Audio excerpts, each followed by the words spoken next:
बागपत से भगदड़ मचने की खबर है। बता दें आपको कि धार्मिक कार्यक्रम में मंच गिरने से 5 लोगों की मौत हो गई है, जबकि 40 से ज्यादा लोग घायल बताए जा रहे हैं। उत्तर प्रदेश के बागपत में मंच गिरने से भगदड़ मची है। धार्मिक कार्यक्रम के दौरान मंच गिर गया, जिससे भगदड़ मच गई। 5 लोगों की मौत हुई है। मंच टूटने से यह हादसा हुआ है, जबकि 40 से ज्यादा लोग घायल बताए जा रहे हैं। धार्मिक कार्यक्रम का आयोजन किया गया था। 5 लोगों की मौत की खबर है, जबकि 40 लोग घायल बताए जा रहे हैं। हालांकि अब मौके पर राहत और बचाव कार्य शुरू कर दिया गया है, जिससे कि लोग जो वहां पर फंसे हुए हैं या दबे हुए थे, उन्हें जल्द से जल्द बाहर निकाला जाए। जतिन सहयोगी इस खबर पर ज्यादा जानकारी का सीधा हमारे साथ इस वक्त जुड़ गए हैं। जतिन, क्या कुछ सिचुएशंस अभी हैं, कैसे ये पूरी घटना हुई, जरा बताइए। आज बिल्कुल देखिए, सुबह के समय ये हादसा हुआ है। इस हादसे में 5 लोगों की अभी तक मौत की जानकारी मिल रही है। 40 लोग घायल हुए थे, जिसमें से 20 लोगों का फर्स्ट एड के बाद उन्हें डिस्चार्ज कर दिया गया, लेकिन 20 लोग अभी भी बड़ौद का जो जिला अस्पताल है वहां पर भर्ती किए गए हैं। जो सुबह जानकारी ये मिली कि तकरीबन 65 फीट ऊंचा एक मचान था, जो कि लकड़ी का बना हुआ था, वो अचानक टूट जाता है। उस मचान पे जो लोग चढ़े हुए थे वो नीचे गिर जाते हैं और एकाएक जब लोगों के ऊपर लोग गिरने शुरू हुए, उससे भगदड़ का माहौल वहां पर क्रिएट हो गया। जब भगदड़ मची तो लोग वहां पर घायल होना शुरू हुए। तस्वीरें ऐसी थी कि प्रशासन ने जो इंतजाम किए थे वो कहीं ना कहीं उन इंतजामों में कमी थी। लोगों को रेडी पर, ठेले पर अस्पताल जो है वो पहुंचाया गया है और अभी जो इनिशियल जानकारी मिल रही है, तकरीबन 40 के आसपास लोगों को अस्पताल पहुंचाया गया, जिसमें से 5 लोगों की मौत, दुखद मौत की जानकारी मिल रही है। वहीं 20 लोग अभी भी अस्पताल में भर्ती है, उनका उपचार किया जा रहा है। उन 20 लोगों में से भी कई लोगों की जो हालत है वो भी अभी गंभीर बनी हुई है। एडमिनिस्ट्रेशन का साफ तौर पर कहना है कि राहत बचाव का कार्य वहां पर किया जा रहा है और जो तस्वीरें अपने दर्शकों को लगातार दिखा रहे हैं कि लकड़ी का एक पूरा एक तरीके का स्ट्रक्चर बना हुआ था। तकरीबन 60 से 65 फीट ऊंचा वो स्ट्रक्चर था और एकाएक उसकी सीढ़ियां टूटनी शुरू हो जाती है और उसके बाद ये हादसा जो है वो हुआ है। हालांकि जैन समाज का इसे धार्मिक कार्यक्रम के तौर पर देखा जाता है। एडमिनिस्ट्रेशन का साफ तौर पर कहना है कि पिछले 30 सालों से इसी तरीके से हर साल ये कार्यक्रम का आयोजन किया जाता है, लेकिन आज सुबह भीड़ ज्यादा होने के कारण और जो 65 फीट ऊंचा लकड़ी की एक मचान थी वो अचानक टूट जाती है, लोग गिरना शुरू हो जाते हैं, जिसके बाद भगदड़ मची और कहीं ना कहीं 5 लोगों की इसमें मौत हुई है। हालांकि डीएम और एसएसपी बागपत खुद मौके पर पहुंच रहे हैं। इस पूरे बिल्कुल जतिन, आप जानकारी दे रहे हैं कि किस तरीके से ये हादसा हुआ। आप हमारे साथ बने रहिए, आपके पास वापस लौटेंगे, लेकिन इसी हादसे पर बागपत की डीएम का क्या कहना है, आइए सुनते हैं।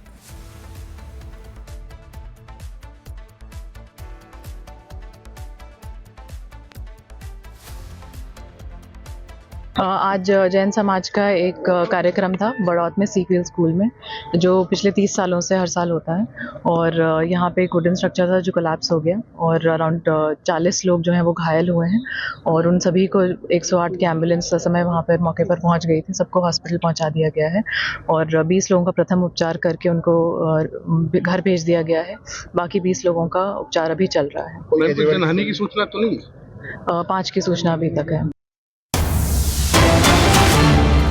और बड़ी खबर बाबा सिद्दीकी मर्डर केस से जुड़ी हुई। बाबा सिद्दीकी मर्डर केस की चार्जशीट से खुलासा हुआ है, अनमोल बिश्नोई ने हत्या का आदेश दिया था। अनमोल के आदेश पर शूटर्स ने फायरिंग की। शूटर शिवकुमार गौतम ने पुलिस को बयान दिया है। 1993 दंगा दाऊद कनेक्शन की वजह से मर्डर की साजिश रची गई। अनमोल बिश्नोई ने हत्या का आदेश दिया था, ये जानकारी मिल रही है। अनमोल बिश्नोई, जिसको लेकर पहले भी जानकारी मिली थी कि लॉरेंस बिश्नोई का भाई है और लॉरेंस बिश्नोई से बातचीत करके और उसके बाद पूरे मर्डर की प्लानिंग रची गई थी बाबा सिद्दीकी की। और अब ये चार्जशीट में इस बात का खुलासा हुआ है कि अनमोल बिश्नोई को चार्जशीट में उसका नाम शामिल है। अनमोल बिश्नोई ने हत्या का आदेश दिया था। दाऊद कनेक्शन की वजह से हत्या हुई है, अब ये सवाल उठ रहा है। हालांकि बहुत सी बातें चार्जशीट में कही गई हैं, पूरी जानकारी आपको देंगे, लेकिन अभी यह पता चल रहा है कि दाऊद कनेक्शन की वजह से साजिश रची गई मर्डर की। और सत्यप्रकाश हमारे साथ सीधे जुड़ गए, उनके पास जाएंगे। सत्यप्रकाश, अनमोल बिश्नोई ने साजिश रची थी ये कहा गया है, और क्या जानकारी? देखिए, चार्जशीट में जो खुलासा हुआ है कि जो अनमोल बिश्नोई है अपने जो शूटर था शिव कुमार गौतम को ये कहा था कि जो बाबा सिद्दीकी हैं जो कि 93 ब्लास्ट हुआ था मुंबई में और उसमें कई लोग की मौत हुई थी, कहीं कहीं उसमें कहीं करीबी है दाऊद का, इसी वजह से उसकी हत्या किया जाए। ये जो है सोशल मीडिया के जरिए शिव कुमार गौतम और अनमोल बिश्नोई की जो बातें हुई थी, इन सारी चीज़ों को लेकर मुंबई पुलिस ने जो 4000 पेज की चार्जशीट फाइल किया है उसमें ये कहा है, कि दाऊद का करीबी होने की वजह से भी जो बाबा सिद्दीकी का हत्या हुआ है। इस मामले में मुंबई पुलिस ने 26 लोगों को गिरफ्तार किया है और मकोका एक्ट के तहत उनके ऊपर जो है कानूनी कार्रवाई चल रही है और इस मामले में भी अभी भी 3 जो मुख्य आरोपी है फरार है। लेकिन मुंबई पुलिस की जो चार्जशीट सामने आई है वो चौंकाने वाली है और साफ तौर से कहीं शिव कुमार गौतम ने जो मुंबई पुलिस को अपना बयान दिया है उसमें साफ तौर से कहा है कि जो दाऊद का संबंध बाबा सिद्दीकी के साथ था, इसकी वजह से उनकी हत्या किया गया था। जी बिल्कुल, तो बड़ा खुलासा यहां पर एफआईआर की कॉपी के जरिए यहां पर हुआ है और अनमोल बिश्नोई की तरफ से बाबा सिद्दीकी हत्याकांड को लेकर ऑर्डर दिया गया था और अनमोल बिश्नोई की तरफ से यह पूरी साजिश रची गई थी और दाऊद कनेक्शन की वजह से यह पूरी घटना, यह पूरी हत्या की जो साजिश है वो यहां पर रची गई। चलिए खबरों में आगे बढ़ते हैं और अब बात करते हैं 26/11 में मुंबई आतंकी हमले से जुड़ी बड़ी खबर इस वक्त सामने आ रही है। दरअसल आतंकी तहव्वुर राणा के प्रत्यर्पण को लेकर जो है जिस तरीके से अमेरिका की तरफ से इजाजत दी गई है, उसके बाद अब अमेरिकी सुप्रीम कोर्ट ने प्रत्यर्पण की जो मंजूरी दी उसमें आतंकी तहव्वुर राणा को अमेरिका से लाया जा सकता है। एनआईए लेकर आ सकती है तहव्वुर राणा को। 26/11 मुंबई आतंकी हमले का दोषी है तहव्वुर राणा। ये बड़ी जानकारी 26/11 मुंबई आतंकी हमले को लेकर आतंकी तहव्वुर राणा को अमेरिका से लाया जा सकता है, एनआईए ला सकती है भारत।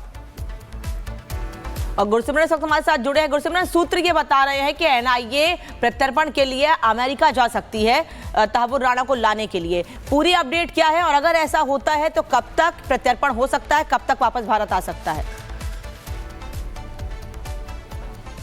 देखिए, अमूमन तौर पर अगर माना जाए तो 45 दिन का समय जो है इस प्रत्यर्पण की पूरी प्रक्रिया में लग सकता है। ऐसा माना जा रहा है कि अगर किसी भी तरह की और कोई कानूनी अड़चन या बाधा जो है वो सामने नहीं आती। यूएस स्टेट डिपार्टमेंट ने भी बिल्कुल साफ कर दिया है कि सुप्रीम कोर्ट के आदेश के बाद जो एक प्रोसेस फॉलो किया जाता है उसकी शुरुआत उनकी तरफ से कर दी गई है, क्योंकि ये केस बेहद महत्वपूर्ण केस है और राष्ट्रीय जाँच एजेंसी का एक वो केस है जिसे राष्ट्रीय जाँच एजेंसी हर पहलू से देख रही है। तो माना जा रहा है कि राष्ट्रीय जाँच एजेंसी की एक छोटी सी टीम जो है वो अमेरिका जाएगी और वहाँ पर तहव्वुर हुसैन राणा का प्रत्यर्पण जो है उसे पूर्ण करेगी, यानी कि उसे वापस भारत लेकर आएगी। आपको बता दें क्योंकि एक महत्वपूर्ण केस है और इसके अलावा भी एक हाई वैल्यू एसेट जो है तहव्वुर हुसैन राणा को कहा जा सकता है, इसलिए अब जो है वो टीम को भेजा जाएगा। टीम माना जा रहा है कि एसएसपी रैंक से उच्च अधिकारियों की ही ये टीम होगी जो अमेरिका जाएगी और उसके बाद प्रत्यर्पण की पूरी कार्रवाई, क्योंकि अभी जो है वो एक पाकिस्तानी ओरिजिन का यूएस सिटीजन है। प्रत्यर्पण के लिए जो भी सारी कार्रवाई है उसे पूरा किया जाएगा, उसमें भी चंद दिनों का समय जो है वो लग सकता है और उसके बाद ही तहव्वुर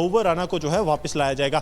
एक बेहद महत्वपूर्ण इसमें एक बात जो निकल कर आती है, क्योंकि हर एक कोशिश जो है वो तहव्वुर राणा अभी तक कर चुका है, तो आने वाले दिनों में ये भी माना जा रहा है क्योंकि अब उसके पास कोई ऑप्शन नहीं बचा, तो आने वाले दिनों में जो प्रत्यर्पण का समय है वो तकरीबन वही 45 दिन के आसपास का ही लगना चाहिए, क्योंकि अब उसके पास कोई भी जो लीगल एड है वो यहाँ पर नहीं बचा और ये सुरक्षा एजेंसियों और भारत की इन्वेस्टिगेटिंग एजेंसीज के लिए एक बड़ी कामयाबी है, क्योंकि जिस तरह से पूरी जांच चली लंबे समय तक भारत को जो है कई चुनौतियों का सामना करना पड़ा। बिल्कुल गुरसिमरन, बड़ी जानकारी दे रहे हैं। फिलहाल बहुत बहुत शुक्रिया हमारे साथ जुड़ने के लिए। आगे बढ़ते हैं, आपको बता दें कि सैफ अटैक केस में एक बड़ा खुलासा हुआ है। क्या खुलासा, आगे देखेंगे।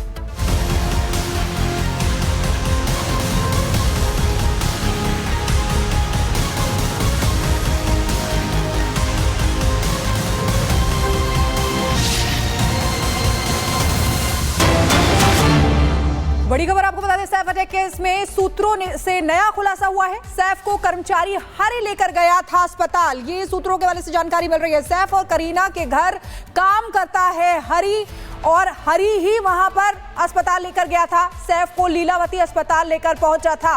इससे पहले अस्पताल ले जाने के लिए तैमूर का नाम आ रहा था, इब्राहिम और अफसर जैदी के नाम सामने आ रहे थे। लेकिन अब जो जानकारी मिल रही है सूत्रों के हवाले से कि कर्मचारी हरी जो सैफ और करीना के घर पर काम करता है वो ही लेकर गया था अस्पताल।